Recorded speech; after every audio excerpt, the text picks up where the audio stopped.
a personal level, I just know that I have so much more to do, and I still sometimes feel like I'm behind because in my mind I see myself being so much more further than I am, and that's just because I'm probably one of my biggest critics. I don't allow my circumstances to dictate how I move. I choose to move how I want to move. Let's get this cracking.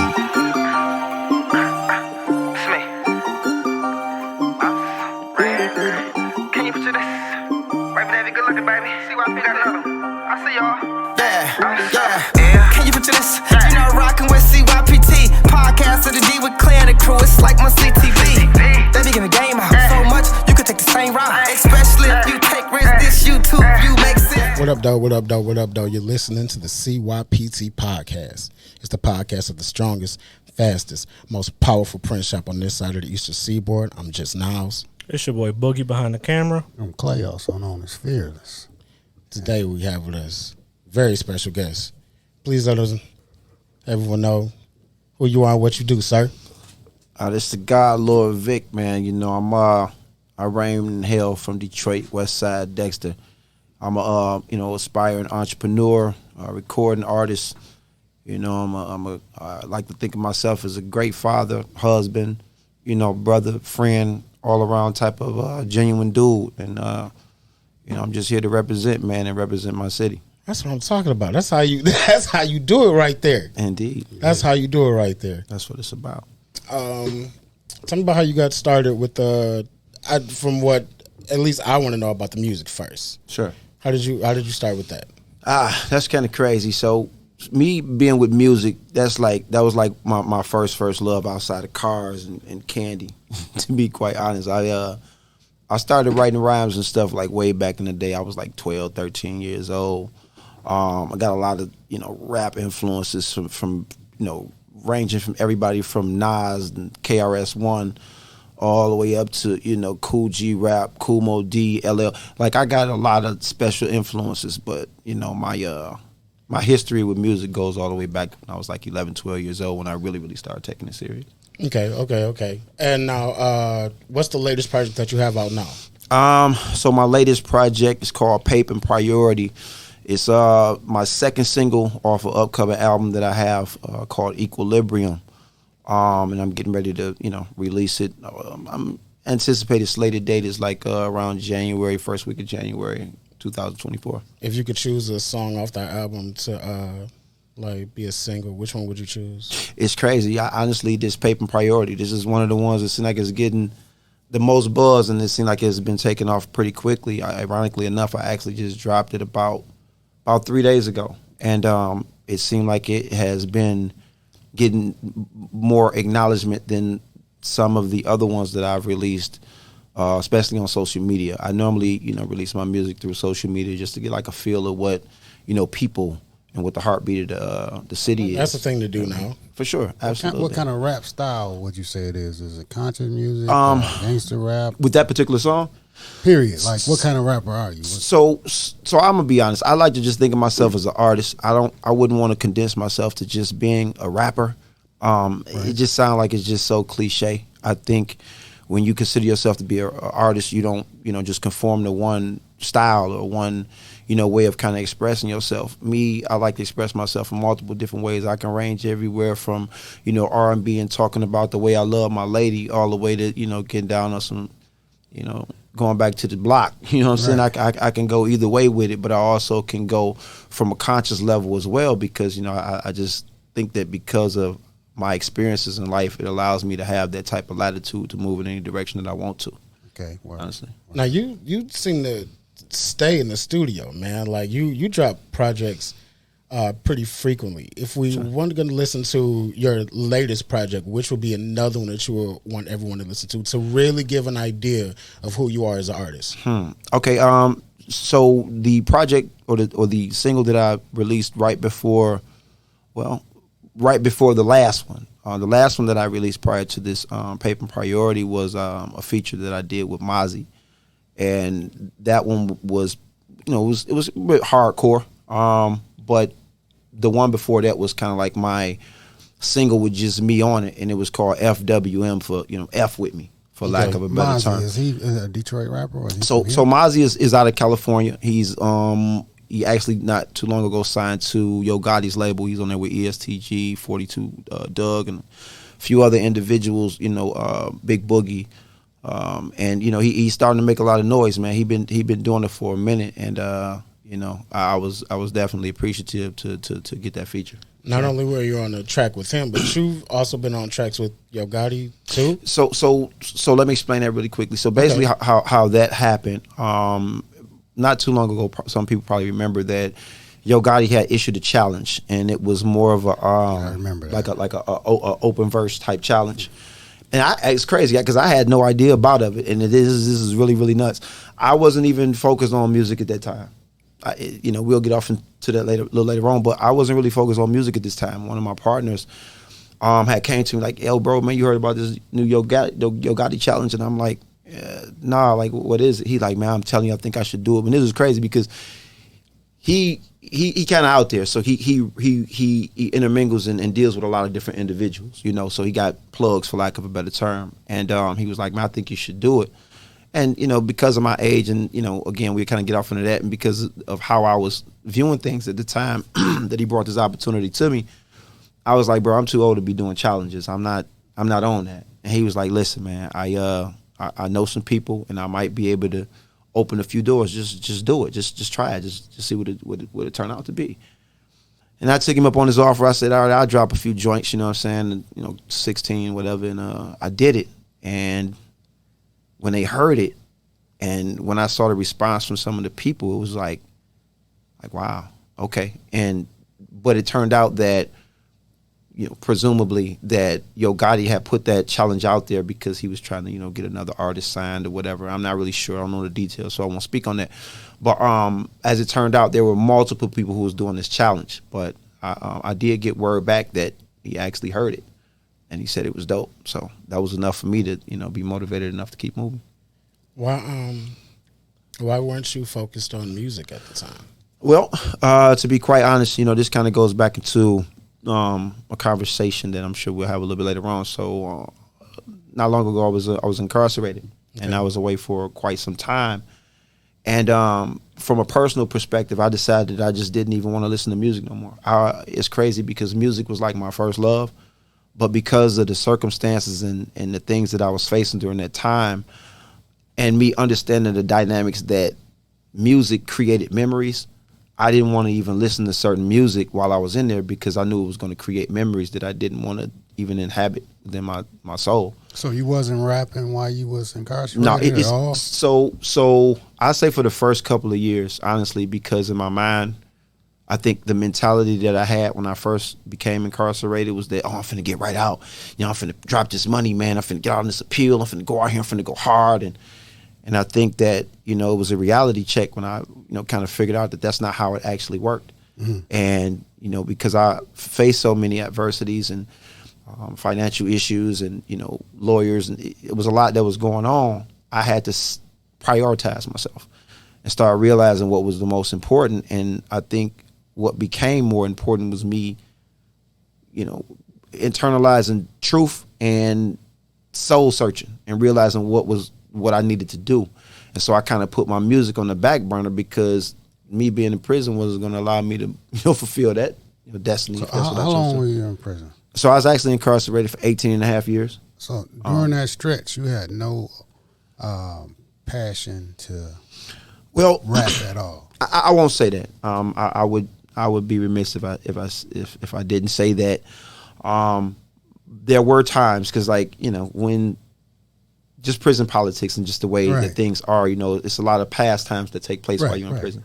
And, unfortunately, it can work to your advantage and it can sometimes work to your detriment. But I just utilized it as an opportunity to get away from the mundane days and the consistent non-activity that was going on in there. Mm-hmm. And so, I had partners who, would go on the yard and they get in the cipher and they get to spitting or whatever. And it was crazy because even sometimes, the administration within the prison would promote it because it kept individuals out of trouble. And so I joined a couple of ciphers and, I spit a few bars here and there. But it was just like a pastime type thing. and to keep myself occupied and not focus so much on my time. But it was nothing that I was really, really taking seriously. Now, was that toward the latter part of your bit or in the beginning? I would have to say that was toward the beginning. I would say so I was incarcerated officially in August of 2000, and like for the first couple of years, I wasn't really, I ain't gonna say I wasn't taking it serious. It's just that I saw a different vision. I saw myself going in there. You know, because this is being real. Like I didn't really accept responsibility like I do now. I didn't see things like I saw it. I was just a young cat. I was real arrogant because of the life that I lived prior to me being incarcerated. And I think that because of my arrogance, it was more so like, man, they ain't talking about nothing. I'm gonna be out of here and I'm gonna be on this, that, and the other. But it made me realize again what was most important. And I think that me focusing on rap, it just wasn't in my best interest. So you pretty much honed your craft when you came out of prison. Well, again, and this is with all humility. I think that ever since I was younger, 12, 13, 14, 15, when I first got into it, I really do believe I was so far advanced, more than a lot of my peers who were just standing in ciphers, right? And I realized it. Like in school, I was always a school dude. I loved school. I loved English. I loved words. I loved being able to express myself in various different ways, and I did it well. It could be potentially, some, on astrological level. It could be because I'm a Libra, I'm an air sign. My communication skills are a little bit more advanced than the average individual in that department, or it could just be because I really loved words. Mm-hmm. So I knew that I was a bit past the individuals that were rapping at that time. But I honed my skills back then. But I think that as I gained more experience, I was able to talk about and express myself in different ways that a person who was probably just learning that skill set wouldn't have been able to do. We had I guess some weeks ago, my name Kalen, who's also a Detroit artist. Sure. He said the exact same thing you said. A friend of his said that you rap great. Your delivery is good, but you have to live a little more. You have to have a little more of something to say. Sure. And that really just brought me back there. So we get out. In what year? So I was actually released September 18th, 2018. Okay. Yeah. That was when I was actually It was the released. game plan. So 'cause you do a lot. So did you hit the ground running, or I like to think I did, but I'm gonna be honest, man. My wife would beg to differ. Boy, you really, really took off, and I think that some of my peers and just other individuals that I receive encouragement for, who kind of like have followed my story from the beginning, or people who've known me prior to me going in, they, of course, say that the path that I took was probably the most righteous one, and I think it's working for me.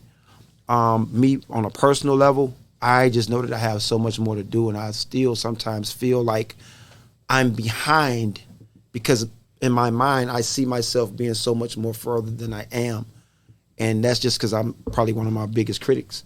I don't allow my circumstances to dictate how I move. I choose to move how I want to move, and if I'm not moving according to how I see things, I just sometimes feel like I'm behind. But ultimately, I do, when I really just pay attention to what's going on around me, and to be quite honest, I do have sometimes or certain points in my life where I compare myself to not only myself, but to other individuals who have not only been in the same situation that I am, but individuals who've been out here during the time that I was in there, and I see how much more progress that I've made as opposed to looking at what I'm seeing. And it's like, bro, how you still doing this? And I've been gone for almost 20 years. You still here? Mm-hmm. You know what I'm saying? That's not everybody moves at their own pace. Everybody moves at their own, you got to reach your levels how you reach your levels. Everybody's, journey is different. But I also recognize and understand, man, that things are not just predicated on how life happens. Certain things you just got to make happen. And I think because I took the route of leadership in my life, I think that I'm moving a little bit quicker and a bit more efficient than other individuals, because I had a plan before I came home. I didn't just come home and say, oh, I'm going to do this, I'm going to do that. I actually had to change the way that I was thinking prior to me getting home so that when I did get home, I can connect with what reality I was going to, So meet you, when I you came here. basically changed your whole mindset while you was I incarcerated. did. How honestly. do you do that? So, well, multiple different ways. For me, I think the greatest challenge was me accepting full responsibility for the life that I lived. It was real easy for me to say, and I'm sure again we'll get into the details. So of my like case an atonement? I was to a certain extent. Okay. I think it was more so again me just accepting responsibility for the fact that I control my destiny. I control how I move. I control the causes and effects that take place within my life. I think we have been conditioned, not only as a people, but just in general, that there is something else governing how we maneuver. Mm-hmm. And when you give that type of power to something external, you allow that same power that you given away to, move you in the direction it wants to move you, if it even exists. Mm-hmm. You know what I mean? You mentioned your wife. Were you guys married while you was locked up, or when you came home you got married? So this is a real wild. Bro, you smile every time. Yeah, man. I love that between if y'all really understood the every time. listen, if y'all understood the dynamics of what this woman has done in my life and the role that she played in my life, man, y'all would probably say I wasn't smiling enough. You know what I'm saying? But the truth of the matter is, man, this is crazy. So, I was a street hustler. I did what I did in the streets, and so I had knowledge about this young lady. It's crazy. I'm gonna get straight to the point on this one because I don't want to do the suspenseful thing. Basically, what it was, man, this is a young lady who I had knowledge of prior to me becoming incarcerated because I was in the hood. I knew everybody basically, but because I was on the path that I was on, certain things didn't attract to me like it probably would if I was focused otherwise. But I had knowledge about this young lady, and I was hustling, doing my thing, and years passed, and that's just what it was. So we fast forward into the future, like 2014. I'm in prison, and because of the life that I lived, which had its benefits here and there, I had a certain reputation that preceded me. And so I had access to things that a lot of people didn't. I had access to cell phones and things of that nature. So with me having a cell phone and me being able to maneuver in the way that I was maneuvering on the inside after a while, I'm on Facebook, I'm on social media, not just for play. I'm really trying to get myself out of prison. But I did understand that I had to be conscious about how life was still moving while I was in there. I didn't want to become a dinosaur. So with me being active on social media, blah, blah, blah, and because, truthfully, I was incarcerated for a crime that I didn't commit. Okay. I'm going to say that. However, again, circumstances, I accept responsibility is what it was. But I had created this page called the Walker Brothers Freedom Group because I was incarcerated with two of my brothers. And I was kind of expressing the dynamics of our case and how it happened, how we really weren't supposed to be there, just trying to gain support because it was very difficult for me fighting my case, especially when the lawyers pretty much took all my money and I had to learn the law myself and fight. I had to do what was necessary to get out. Did you just say you made a website in jail? I did. Now, I not only made a website, that's how I started my first company, which ultimately gave me the financial means to hire an additional lawyer and utilize the skills that I had learned from. Wow. You started a company while you was in prison. I did. Now tell me about that company. So it's crazy. So right now, it's a company that my wife is running. It's called Vicky Mac. During the time that I was incarcerated, I always liked designing clothes. I've been designing clothes since I was younger. It started way back when, I used to watch my mother sew our clothes, like we'd get a tear in our clothes or whatever, and I was just fascinated how she would mend it and put it back together like how it was. And from that, I just started, being more aware of fashion and how people take things and design them, and I got off into that. Long story short, that never left me. So during the time I was incarcerated, I was using my time wisely. I took a course with this company or a university called Stratford Career Institute, got my credentials in fashion design and merchandising, and I became more aware of how that dynamic worked. The only thing I was missing was the means to do it because, when you're away for a while and, you become out of sight, out of mind, you have to do things on your own. So again, because I had the means to do so through the, knowledge about how to use a cell phone and stuff like that, I was able to pool all of that together. I knew I wanted to start a fashion company. I wanted to market to women, just mainly because, just being real, I knew that women were the primary consumers in a certain market, but also because of the life that I live, I knew that I could cater to certain women and they would be more receptive to it than if I was just to try to, reach out to a dude. So the name of the company is called Vicky Mac. Vicky Mac is pretty much a company. It was based off of women's empowerment. The logo is a halo with horns, which demonstrates that, a woman by nature is righteous, but is also that naughty aspect about themselves. So I just wanted women to realize that they can be themselves no matter what, mood they were in at a specific or given time. Y'all nature is righteous, so as long as y'all doing what y'all know y'all supposed to do, that's what it'll be. And I wanted them to identify more so with the brand as opposed to the name, because I wanted them to see themselves in it.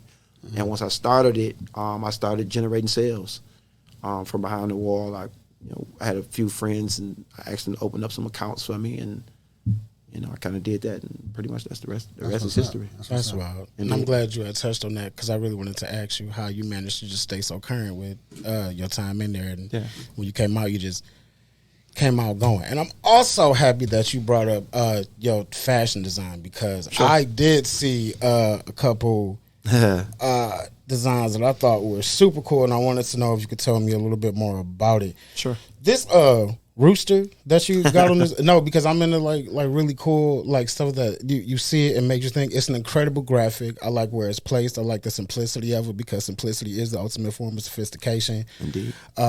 Tell me a little bit about this, and what's this saying behind it? I got the Detroit and Paris and Milan. But what's this? Okay, so tell me about this brand. So this is real fire. crazy, right? This is a brand that I'm currently working on now, and I haven't even really been promoting it. Oh, my bad. No, it's all good. No, I'm not tripping about that. It's fire. I can't wait till y'all see this. I actually have put it out there to a certain extent, but it was kind of just to get a little bit of feedback. And I'm going to go into something, and I'm going to come back away from it just for the purpose of this conversation. So, of course, I do have another brand called The Official Brands. It's the, Old English D with the stamp across it. I saw that one. It's the Detroit-based business that's been kind of, picking up since the pandemic, and that's another story. But this one's crazy. This one right here, I'm going to be honest with it. This is crazy. So, my main thing behind this brand was I wasn't even going to put it out as myself. I wasn't going to put it out as the actual owner. And to be quite honest, it was a bit of strategy behind it. I don't even want to say I was being dishonest. It's just that I'm actually looking at the market. I'm looking at different individual scenarios, and I'm realizing, put it like this, I learned from my previous business what I could do with this business to make it more efficient. And as unfortunate as it may be, man, sometimes you gain ideas from negativity. And what I mean by that is, like, with my first couple of brands that I put out there, it was almost as if I received more support and love and recognition from individuals that I didn't even know. Mm-hmm. And I would have thought that the individuals who saw me grow through the previously, described struggles that I had been through, and seeing me come out trying to do the right thing, I would have gotten more support. Not saying nobody owes me anything. It's just the fact that when you see somebody doing something productive and they're using their abilities and their resources to help others genuinely, because every one of my companies has a social influence associated with it where I give back. Everything that comes in, I'm giving something back. Okay. Right? But with this particular brand, and I experienced so much, I'll just say, shortfall with the other two companies, even though I managed to move forward, I was like, you know what? I'm going to come up with a different strategy. I'm going to put this brand out as if it's not even mine. I'm just going to act as the brand ambassador and see how I get reception. And the reception was overwhelming. Outrageous. Just couldn't believe it. But to get to your question and the answer of it, so the bird, it's called Earl LeBird, right? But it's a play on words because it really means early bird. Because I have a penchant for individuals who like to get up and go hustle and make it happen, regardless of what lifestyle you live in. We hustle in every, aspect, whether you white collar, blue collar, whether you're on the street, whatever, you hustling if you really trying to make something happen for yourself. So to me, that bird, that rooster, identifies and people can relate to it because that's the first bird that's up on the block that's waking everybody else up to go get it, right? Saw it on that so sweater. It's not only Earl LeBird, it's early bird. And what does the early bird do? Early bird get the worm. My man, hey man, I Get the swear, worm. that's- You know what I'm saying? So, and it's crazy because some of my other designs is like, I ain't really get off into it, but it's worms all over. You know, I'm using the worm as the dynamics and the image of money, or what the goal is, what we trying to get to. That is trippy. It's gonna be crazy, bro. That is trippy. It's gonna go crazy, bro. And then I have a woman's line up under. Actually, it's 3 lines altogether under Earl LeBird. So you got Earl LeBird, which is the basic one. Then you have Ayam Samani. Ayam Samani is actually the only black chicken on this planet where everything on it is black. The eyes, the heart, the beak, everything is black. The what? What is it called? What is it It's called? called Ayam Samani. That's the actual name of the bird. Oh, that's gonna be lit. It's ridiculous. Everything in the collection is all black. Everything is black, but it has certain highlights and accents which can kind of differentiate the design and the patterns that's in it. It's dope as hell. And then I have for the women's line, it's called Chic Chic or Chick Chick, but it's the female version of the bird. The play on these birds is wild. It's crazy. So when we plan on getting this line? So I'm actually, I'm slated to do again. I'm trying to come out in 2024, knocking everything out the box. And so I'm preparing in this year and just not rushing myself, because it's been so many opportunities where I could have just put it out, but I'm like, nah, I'm gonna take things. What's the plan? What's the plan to get it out? So ultimately, just being real, I'm using my platform as an artist to kind of like demonstrate what I stand on and what I represent as an individual and as an artist. But with that also comes the dynamics of me being straight up a hustler. I have no qualms about calling myself a hustler, because that's what I do.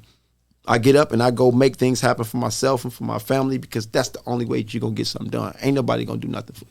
I see your drive. You can't expect that. I see your drive and your crazy. passion You know what I mean? when you came in. Like the energy that you brought was so overwhelming. I was like, this brother, he got it going on. Appreciate it. And I like that about you. That's why I like working with you. You know what I'm saying? Indeed. I want to help in any way. Hey, that when I we first can. met this brother, right, man, you know what I'm saying? He was really receptive, man, to what I was on. He was really accommodating. And it's like he took time to really understand what it was I was striving to accomplish, because, anytime you start a new venture or, meet new individuals and you're trying to get something going, that's always the hardest stages. But it's so much more encouraging when you got other individuals who are interested in seeing what you're talking about, as opposed to just trying to get something from you. You dig what I'm saying? And it made a lot of difference. I just want to say that to you just on air. It meant a lot. Appreciate it. You know what I mean? Because without that type of motivation, it's just that much more difficult to, get things started. Me personally, I always thrived off of pressure. I don't care what situation. If I see something in my mind, you can't tell me it can't be done, because I see it. Mm-hmm. But at the same time, that still doesn't negate the fact that it could be difficult and extra obstacles cause you to like. So what's some of the challenges that you facing getting to where you want to be right now in the rap game, and also like in the clothing line that you're trying to put out?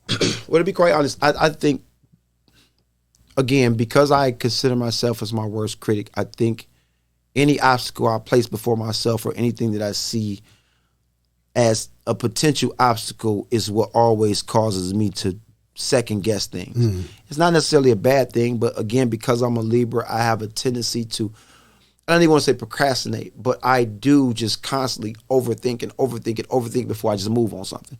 Sometimes it's good, sometimes it's not so good. Mm-hmm.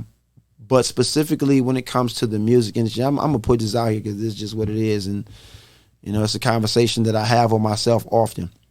Some individuals, man, who you deal with or may have connections to, they don't always have your best interests at heart.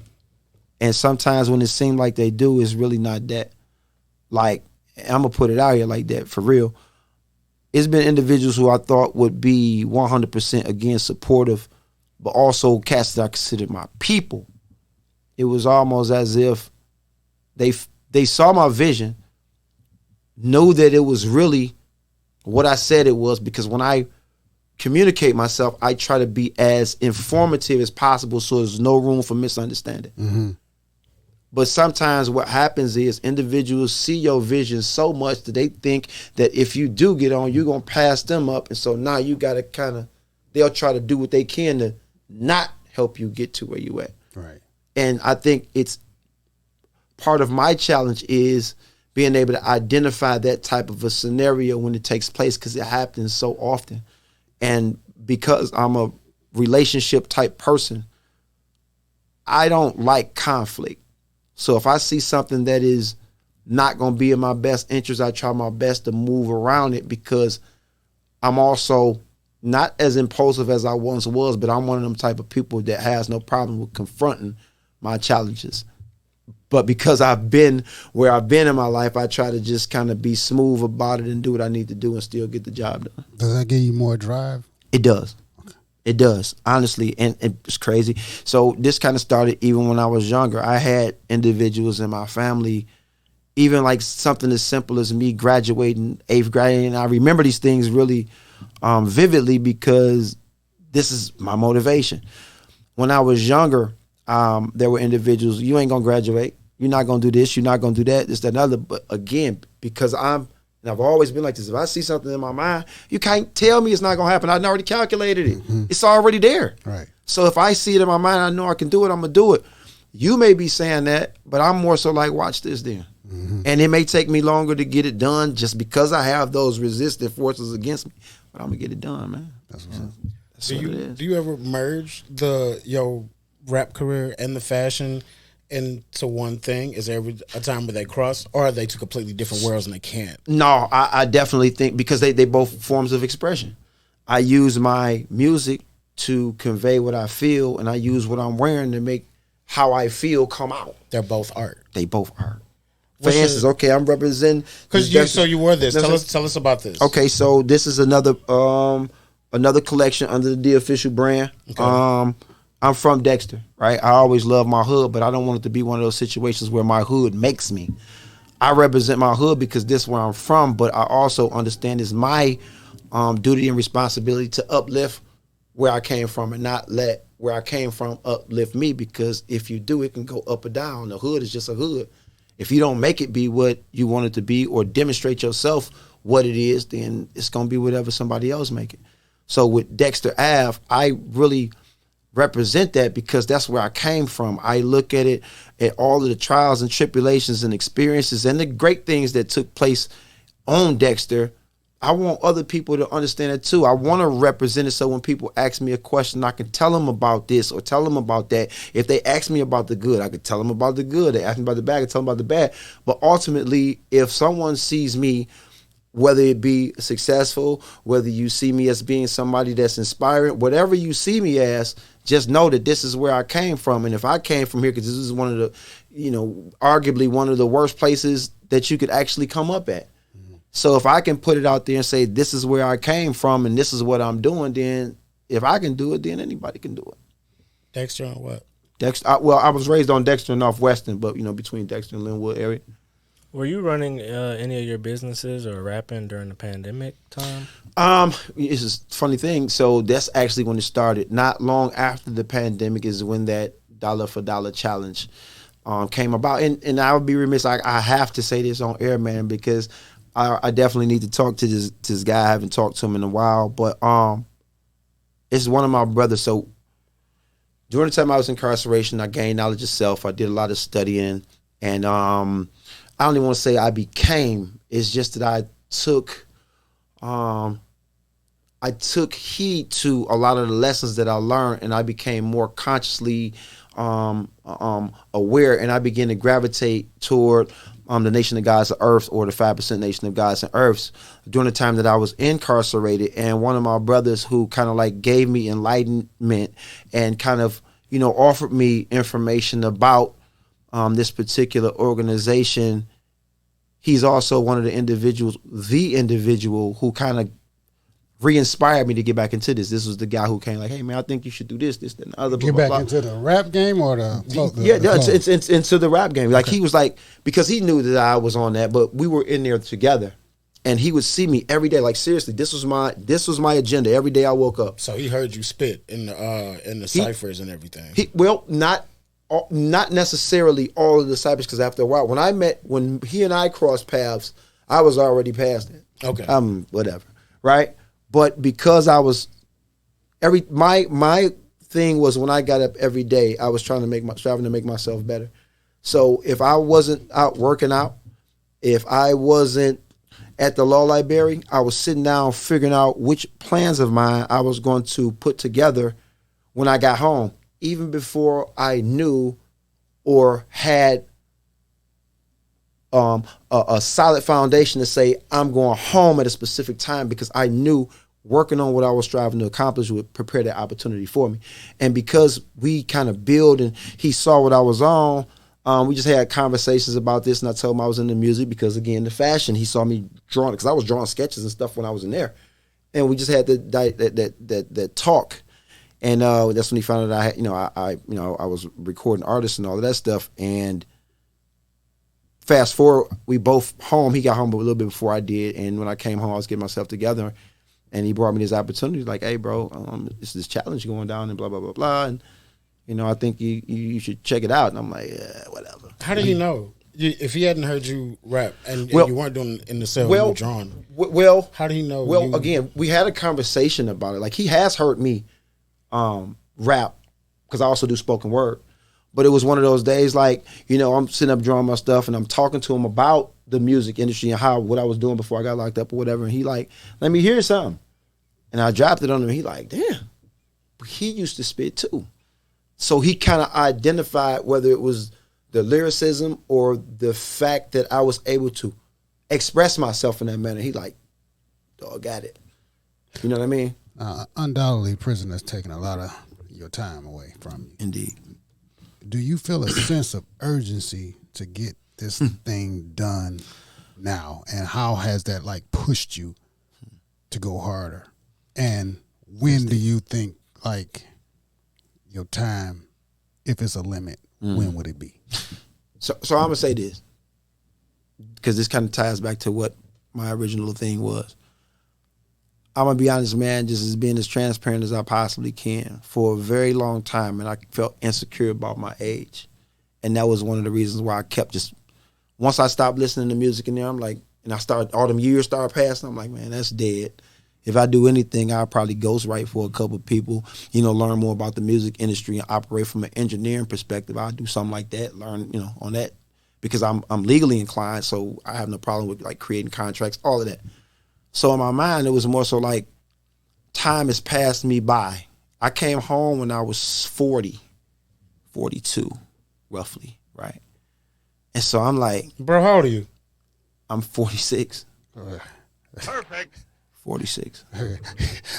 Indeed. Hey, you the second one on here, bro, what is it? What are these people eating? What are y'all eating?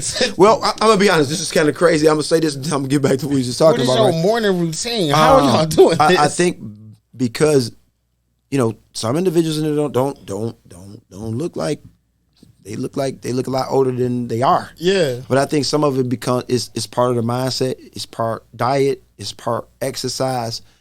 Part genetics. It's part a lot of things. I think what has kept me personally preserved, it's crazy, it's gonna sound funny, is your sheer determination. I think also because my mentality, I don't see myself as being older. I don't. I see myself as still being a certain age and being able to compete and maneuver and do the things that I did when I was younger. I do. It's literally a mindset. It's a mindset. However, again, just because it is a mindset, that doesn't mean that you don't have certain thoughts. Like, for instance, when you see a young cat spitting, whoop, whoop, whoop, saying what he's doing, and you like, shoof, he nice with it. You know what I'm saying? Before I went in there, I used to go rock shows for real. I've been out of different states. I didn't rock some shows. But when I came back and I realized how much the music has changed, it's a lot that goes into that. And it's like, okay.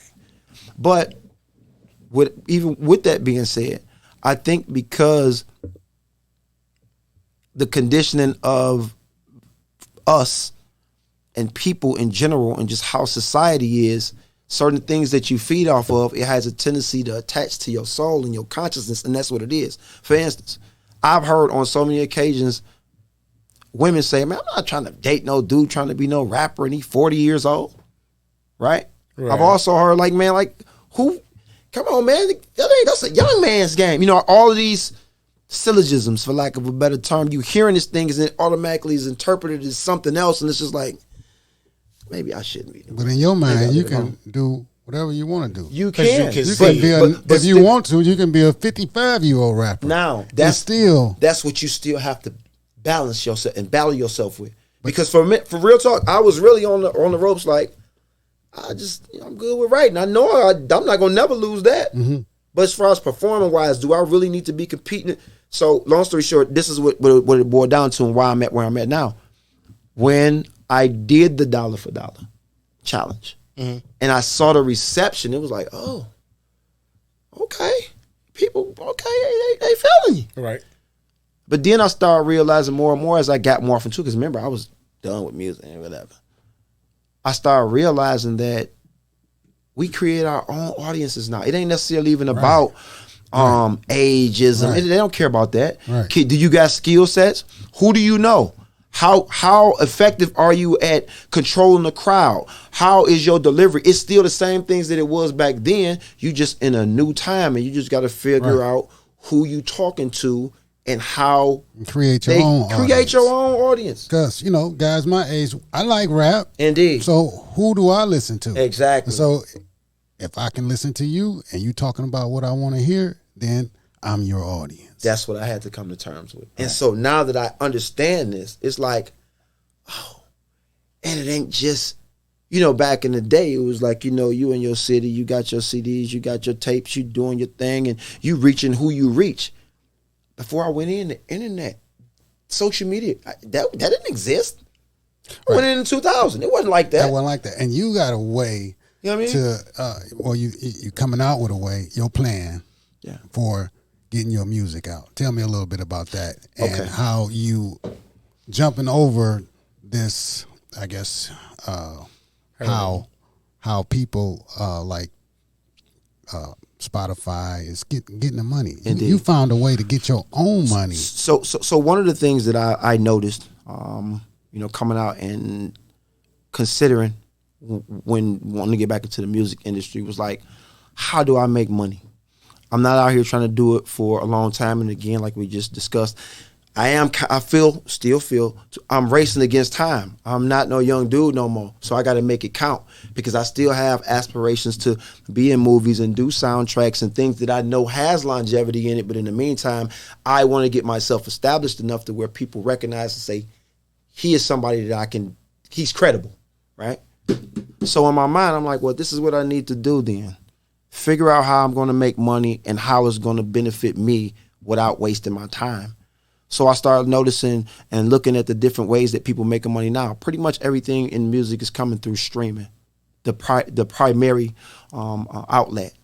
And so with streaming, there's other individuals that are controlling that. And so with them controlling it, they got the latitude to do what they want to do, how they want to do it, because they're the ones that's running it. But I can remember a time back in the day when I was selling my CDs and I was selling my tapes out the trunk. I had control over that regardless of what I was doing and who I was doing it with. I was able to do that. And so I'm like, how can we get back to that era but still be in modern times? So I came up with somewhat of a concept, and I'm working on it. It's almost complete. Whereas I've come up with the new version of CDs or a new version of tapes. And I've studied it, I've looked at it, and I've come up with what I'm call AV media plates. AV media plates, and AV standing for audio visual, is more so of a plate or a credit card type of a material that is of a certain size that will have certain images printed on it to illustrate what your music is, what it's about, just a tangible item that you can hold in your hand physically and say, this is something of value, right?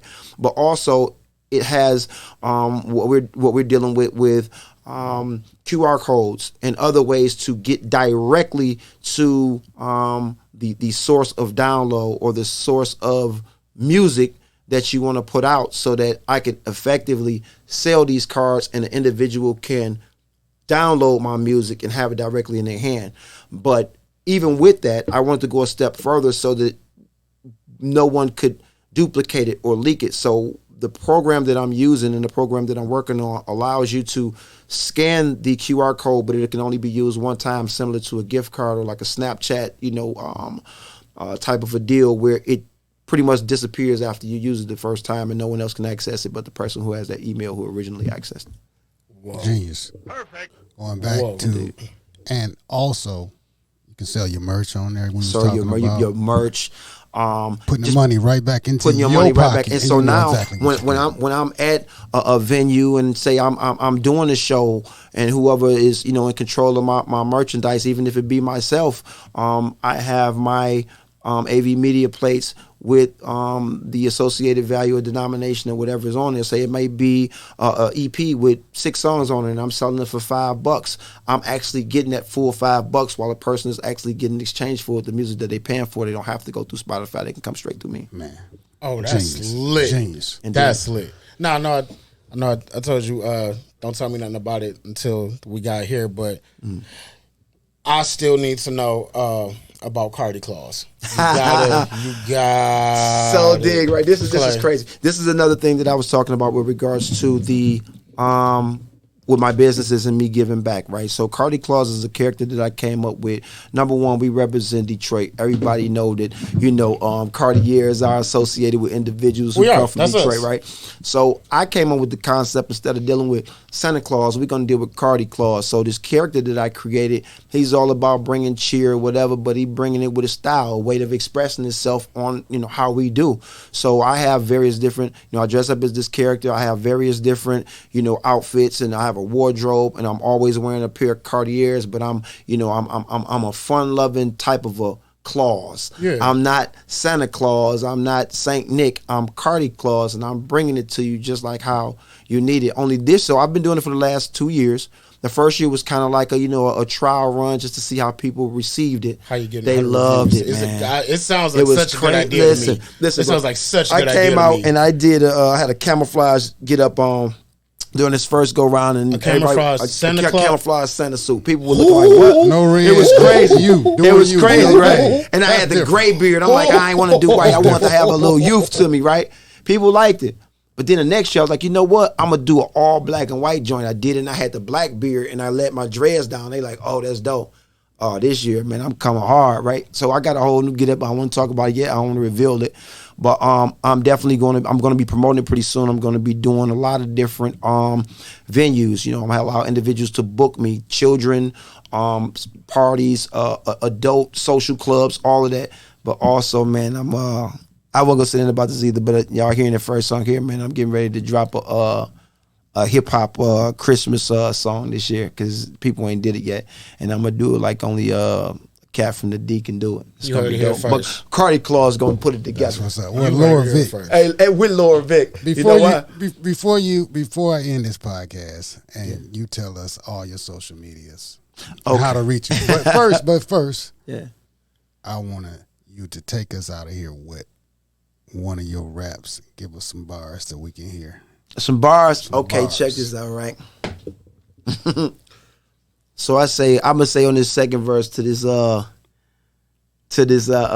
paper and priority, I'm just gonna give you the first few bars. Okay. What I said specifically was, I'm up front, right? This is crazy. I said, I'm up front. The wins, the hows, the why and what, torn from a different cloth, so they notice my rags are fine cut, right? My rags are fine cut. I don't want to cuss. A grown man manages, and I can pass on any play because I got another bag lined up, right?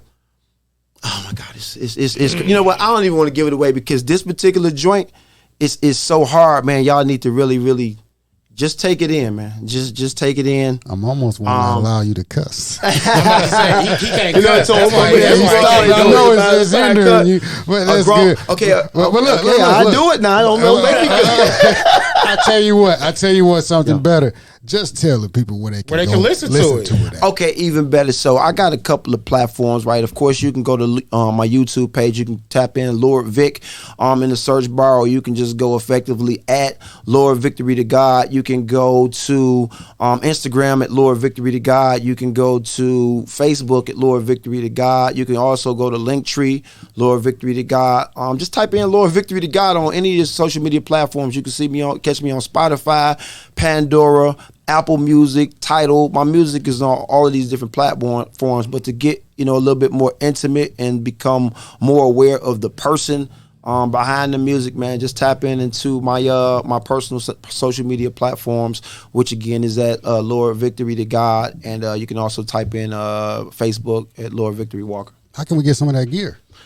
Hey man, listen, D Official Brands, D_official_brands. You can go there, grab that. You can go to www.dofficialbrands.com. Earl LeBird, you can go to earlthebird.com, but just I didn't even want to put that out there yet. It's coming. It's coming. Hey man, if you need to inbox me, I deliver. I do all of that, man. I'm out here hustling. I'm trying to make it happen. Hustling. You know what I'm saying? I like it. Indeed. I like it. Indeed. Oh man. Show, bro. Man, I appreciate you coming, man. And it's a good thing having you here, man. I like that. I like what you bringing to the table, man. Keep doing your thing, man, and you're gonna make it. I appreciate it, bro. You're gonna make it. For sure. I appreciate it. Boogie. You have just listened to the Can You Picture This podcast? The podcast for the strongest, fastest, most powerful t-shirt/print shop on this side of the Eastern Seaboard. You can catch us in the heart of Detroit, Greenfield and Grand River, Monday through Saturday, 10 a.m. to 7 p.m. Our address is 14223 Greenfield Road, Detroit, Michigan 48227. Our phone number is 313-273-5000.